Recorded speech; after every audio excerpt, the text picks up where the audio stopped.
Hello, my name is Clara Gassian, and today I'll be talking about the Neskantaga First Nations water crisis. We'll be looking at the historical, social, and political forces that are currently creating the crisis. The Neskantaga First Nations are an Ojibwe band located on the banks of the Attawapiskat Lake in northern Ontario. They live in an extremely remote area only accessible by air. The community has been unable to drink their water for over 20 years, which is the longest boil water advisory in all the country. The advisory also recommends that residents avoid bathing and washing their dishes in untreated water. Unfortunately, this is far from the only Indigenous community affected by these advisories, with over 100 others unable to consume their water. The following presentation will outline the repercussions this has had on community members, as well as attempt to explain why this is occurring and why the government has been so slow to act. The repercussions of this crisis have been broken down into three categories. The most visible consequences of the lack of clean water are apparent in the sores that are appearing on community members' skin when they come in contact with untreated water. However, due to a lack of medical professionals in the area, residents have gone untreated and little is known as to what agent might be causing these. Accessing potable water from the treatment plant is also difficult if you do not have access to a vehicle.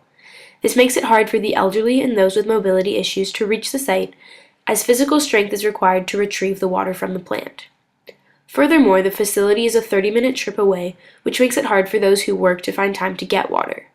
On top of that, a lot of time is spent making the water drinkable.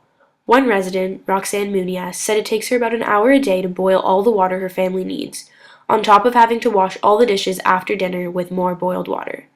This is time-consuming and takes up a huge part of every single resident's day. It is important to look at the history of colonialism to understand the issues currently occurring with the Neskantaga. Upon initial contact with settlers, Indigenous people had a rather positive relationship with them, as the Europeans respected them as they needed them to survive. However, once the Europeans began establishing themselves on Turtle Island, which is what First Nations of Canada called their territory, they began seeing the Indigenous population as a problem. The Royal Proclamation of 1763 gave official British control to the territory. A clause of this document stated that Indigenous land could not be taken without a treaty, and specific land was allocated for Indigenous hunting and fishing needs. I will talk more specifically about the treaty that affects the Neskantaga First Nations later on in the presentation. It's important to note here that upon initial contact, the Europeans viewed the continent of North America as terra nullius, meaning that there were no residents and the land was free for the taking. This is key to keep in mind as the presentation continues. The Indian Act removed Indigenous people from the land they had been on for millennia and banned many of their cultural practices. The government took up all status Indians as wards of the state and to this day has the final say in what occurs on reserves. This banning of Indigenous governments and traditions created a loss of identity for many people.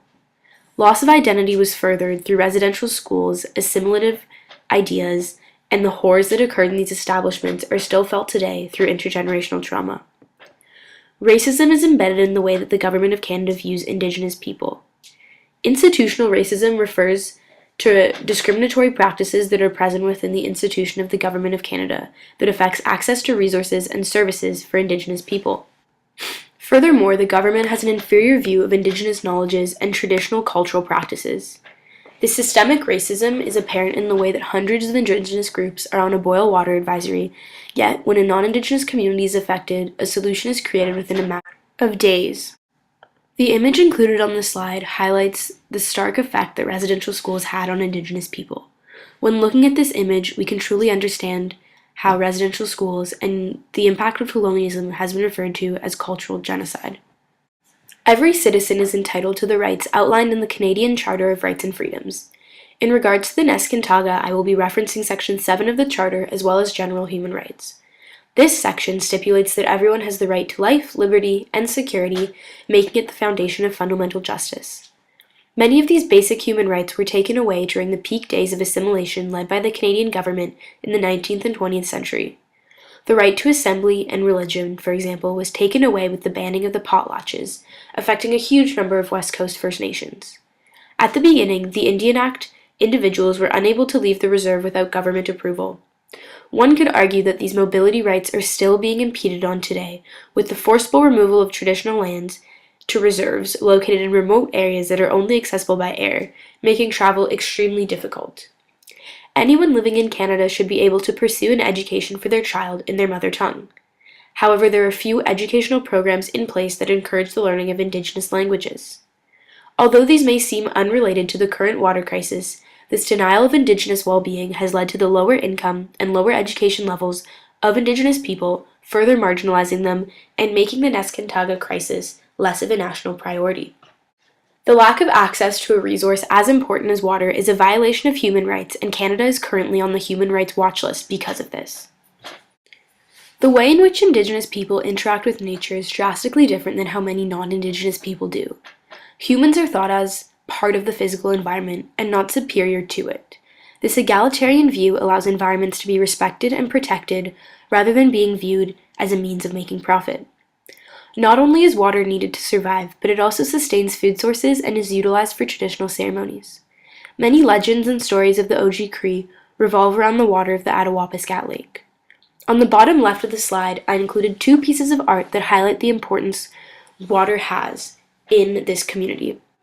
I also chose to include this quote by Thunder Rain, an Anishinaabe woman. "Water is sacred because it gives life to everything, and without life there is no water." When discussing water and land, it's important to talk about Aboriginal land title. Because the connection to the land is so important, the forcible removal of Indigenous people from their own territories was extremely detrimental. Aboriginal land titles are given to Indigenous groups who have a history of being on the land, and the land itself is a part of their culture. Indigenous people have an inherent right to the land and all of its resources, not only to use, but also to protect so they may be used for centuries to come. The James Bay Treaty, or Treaty 9, moved most of the Indigenous groups living in northern Ontario and Quebec off their land so that the creation of a railway could occur. This drastically changed the lifestyle of these people as they lost access to hunting, fishing, and foraging lands, forcing them to become mostly sedentary. Furthermore, they were removed and put on reserves where they lost their freedom and ability to self-govern. Due to a lack of mutual language and the large power imbalance between British troops and Indigenous leaders, this treaty is steeped in miscommunication. Indigenous groups thought they would be able to retain access to hunting areas and be able to use the land, when in reality they were corralled into small plots hundreds of kilometers from where their people had lived for millennia. The effects of this treaty can be seen today with the high rates of poverty on reserves, lower income and educational levels, as well as high rates of substance use. These are intergenerational effects of being removed from the land and losing an ability to govern and guide your own people. Looking at the map, on the top right corner there's a red circle, and that's where the Neskantaga people reside, just on the coast of the James Bay and near Attawapiskat Lake. More than 20 years after the crisis has begun, many people are beginning to ask themselves, what now? After cries of outrage to the government seem to be going unheard, I've created a few solutions that I think could be helpful in creating an end to this crisis. The Government of Canada needs to recognize the power of Indigenous governments and listen to what the Neskantaga people believe their community needs. A large part of the issue regarding reaction time from the government has to do with jurisdictional debates over who pays for a new water treatment facility within the community. However, these provincial national debates should not take over 20 years to resolve while community members get sick waiting for clean water. The Government of Canada has more than enough money to stop this crisis if it starts prioritizing the needs of some of its most marginalized citizens over other matters. In the long run, it is more expensive to pay for healthcare bills and provide bottled water to the Neskantaga than it is to install a new water treatment plant that allows the community to drink its own water and regain some of its autonomy. Thank you for taking the time to listen to this presentation, and I hope you now understand the complexities regarding the Neskantaga water crisis and the impact colonialism has had on Indigenous communities throughout Canada.